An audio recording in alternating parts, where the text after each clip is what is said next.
अपनी 5 साल की मासूम बेटी गुनगुन की लाश को अपने सीने से चिपकाए नरेश सड़क पर चला जा रहा था। उसकी आंखों से झरझर करके आंसू बहे जा रहे थे। दिवाली की जगमग से भरे उस भीड़ भाड़ वाली सड़क पर किसी को इतनी फुर्सत नहीं थी कि वो उसके आंसू देखे। वैसे भी गरीब के आंसू दिखते किसे हैं? गरीब आंसू बहाते हुए ही जीवन जीता है और फिर वैसे ही मर जाता है। ईश्वर, तूने ये ठीक नहीं किया। तूने आज ये बता दिया कि ये दुनिया गरीबों के लिए नहीं है। अरे क्या मिला तुझे मेरी मासूम बच्ची को मारकर? क्या मिला? 3 साल पहले इसकी माँ को तूने छीन लिया, मैंने कुछ नहीं कहा। इसे विकलांग पैदा किया, मैंने कुछ नहीं कहा। लेकिन आज तूने मेरे सब्र की सीमा लांघ दी। आज से तेरी मूर्ति की तरफ मैं देखूंगा भी नहीं। जा, तुझसे कुछ मांगूंगा भी नहीं। तूने आज अपना एक भक्त खो दिया। शमशान घाट पहुंचकर उसने चिता की लकड़ी सजाई और अपनी मासूम गुनगुनिया का मृत शरीर उस पर रखा। गुनगुनिया का चेहरा अब भी मुस्कुरा कर उसे देख रहा था। ऐसा लग रहा था कि वो कभी भी उठ जाएगी और अपने बाबा को गले लगाकर कहेगी, अरे क्या हो गया बाबा, रो क्यों रहे हैं आप? रोते हुए आप बिल्कुल अच्छे नहीं लगते, आपकी नाक बहने लगती है मेरी तरह। लेकिन अब ऐसा कभी नहीं होने वाला था। गुनगुन की आवाज अब नरेश के कानों में कभी नहीं पड़ने वाली थी। क्या करे, यही तो संसार है ना। मृत लोग कहाँ कुछ बोल पाते हैं, वो कहाँ अपनों के आंसू देख पाते हैं। वो तो बस बिना हिले डुले पड़े रहते हैं और हमेशा के लिए चले जाते हैं दूसरी दुनिया में। तुझे ऐसा नहीं करना था गुनगुनिया। तेरे बिना तेरा बाबा कैसे जिएगा रे? कौन मुझसे नई गुड़िया लाने की जिद करेगा? कौन दरवाजे पर मेरे इंतजार में खड़ा होगा? कौन? बोल ना रे।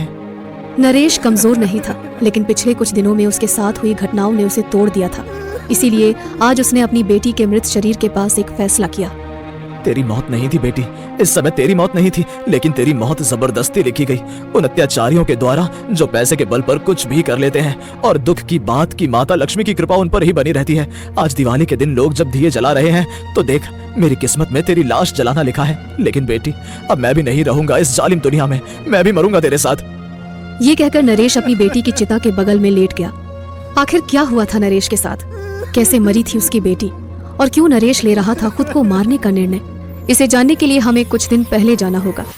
दिवाली, दीपों का पर्व, अंधकार को हटाकर उजियारा फैलाने का पर्व। इस पर्व ने अपने आने की दस्तक दे दी थी। सभी लोग इसकी तैयारी में जुटे हुए थे। कोई घर में रंग रोगन कर रहा था तो कोई घर की सफाई, कोई इस बार माता लक्ष्मी जी की नई मूर्ति खरीदने की सोच रहा था तो कोई अपनों को देने के लिए नए उपहार।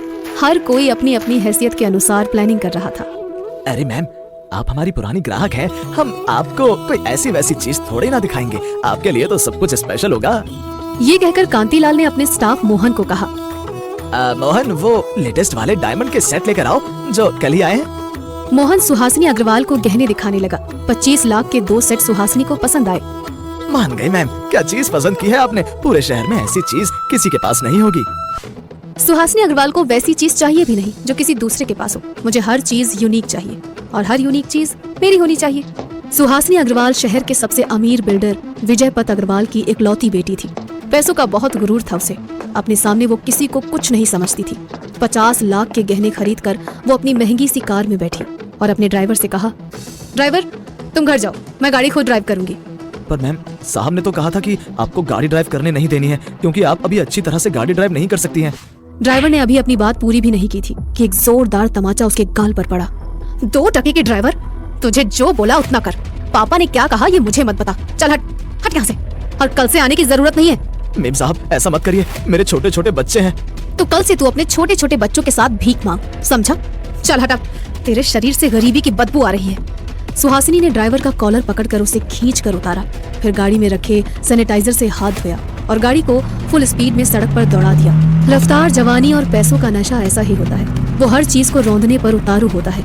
सुहासिनी जिस सड़क पर अपनी कार तेज रफ्तार में दौड़ा रही थी, उसी सड़क की एक छोटी सी दुकान के बाहर नरेश की बेटी गुनगुन खड़ी थी। सुन, तू इधर ही रहना, मैं तुरंत तेरे लिए आइसक्रीम लेकर आता हूँ। अरे रहने भी दो ना बाबा, दिवाली के लिए नई गुड़िया और फ्रॉक तो दिला ही दी है ना आपने, अब आइसक्रीम की जरूरत है ही नहीं। अरे ऐसे कैसे जरूरत नहीं है? 6 महीने हो गए तुझे आइसक्रीम खाए हुए। वो तो बेटा बोनस में कुछ पैसे मिल गए, नहीं तो इस बार भी ना तो तेरी फ्रॉक आ पाती और ना ही गुड़िया, और आइसक्रीम तो तू भूल ही जा। मुझे इन सबसे ज्यादा प्यार आपसे है बाबा, आपसे। ये कहकर गुनगुन अपने पिता नरेश से लिपट गए। नरेश एक प्राइवेट कंपनी में मामूली सा सिक्योरिटी गार्ड था।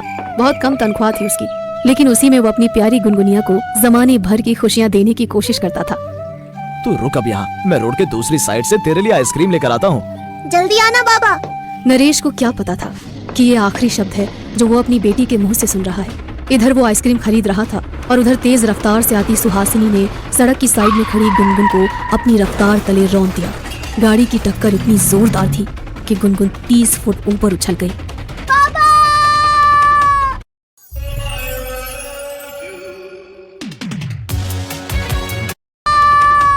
नरेश ने अपनी बच्ची को हवा में देखा और टक्कर मारकर भागती उस कार को। DN 2200 नंबर था उस कार का। सुहासिनी एक पल भी रुके बिना वहां से भाग खड़ी हुई। दूसरी ओर नरेश भागता हुआ उसके पास आया, लेकिन जितनी देर में वो वापस आया, गुनगुन का शरीर तड़प तड़प कर शांत हो गया था। गुनगुन, गुनगुन, बेटी गुनगुन। उसने उसके सीने पर अपने कान लगाए। उसकी दिल की धड़कन अभी भी चल रही थी। उसने एक ऑटो को रुकवाया और अपनी बच्ची को लेकर अस्पताल की तरफ भागा। बहुत क्रिटिकल है आपकी बच्ची, हमें इसका ऑपरेशन करना होगा। 5 लाख रुपए लगेंगे ऑपरेशन में।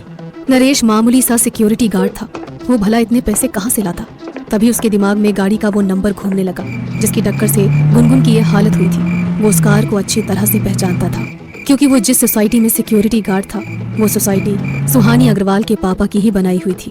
वो मदद की आस में उनके घर जा पहुंचा। 2 टके के मनहूस गरीब आदमी, क्या सोचकर तुम यहाँ आ गए? हाँ, क्या सोचकर? मेम साहब, मेरी बच्ची बहुत सीरियस है। उसके ऑपरेशन के लिए 5 लाख रुपए चाहिए। मैं जानता हूँ कि आपकी गाड़ी से ही मेरी बेटी की टक्कर हुई है। देखिए, मैं किसी को कुछ नहीं कहूँगा, आप मेरी बेटी की जान बचा लीजिए। वो ये कह ही रहा था कि तभी सुहासिनी के पापा फोन पर बातें करते हुए बाहर आए। देखो SP, मेरी बेटी का नाम कहीं भी नहीं आना चाहिए। मैं पूरे 1 करोड़ रुपए तुम्हारे घर पहुँचा रहा हूँ। अगर कम पड़े तो और भी दूंगा, लेकिन तुम्हें यह साबित करना है कि गाड़ी मेरी बेटी नहीं, ड्राइवर चला रहा था। नरेश ने जब ये सुना तो उसकी सारी उम्मीद पर पानी फिर गया। सुहासिनी, ये कौन है? पता नहीं पापा, इसकी बेटी की टक्कर किसी की गाड़ी से हो गई है और ये मुझ पर इल्जाम लगा रहा है। ये गरीब लोग होते ही ऐसे हैं, बच्चा पैदा कर लेते हैं लेकिन उनका ध्यान नहीं रखते, और अगर उन्हें कुछ हो गया तो हमारे मत्थे मर देते हैं। नहीं मेम साहब, मैं आपके मत्थे कुछ नहीं मर रहा, लेकिन आप अपनी गलती से मुंह नहीं चुरा सकती।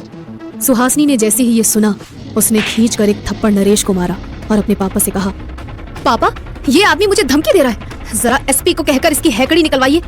नरेश को सुहासिनी को धमकी देने के जुर्म में थाने ले जाया गया और उसकी जमकर पिटाई की गई।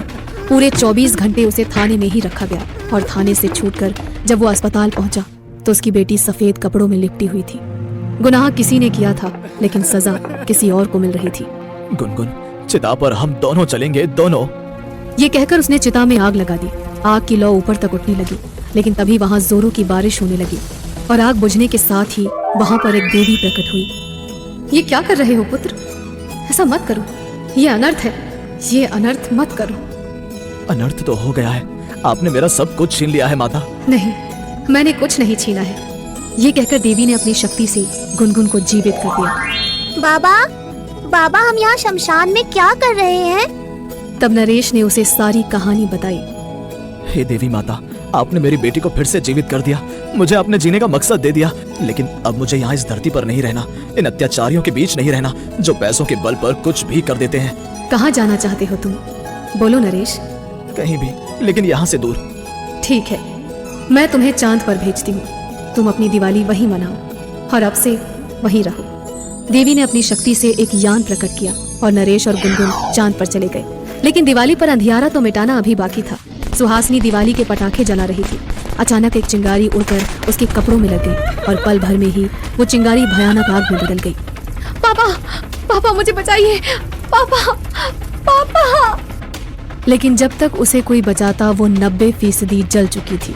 उसे अस्पताल तो ले जाया गया, लेकिन उसकी मृत्यु हो गई। उसके पिता के अरबों रुपए भी उसकी जान नहीं बचा सके।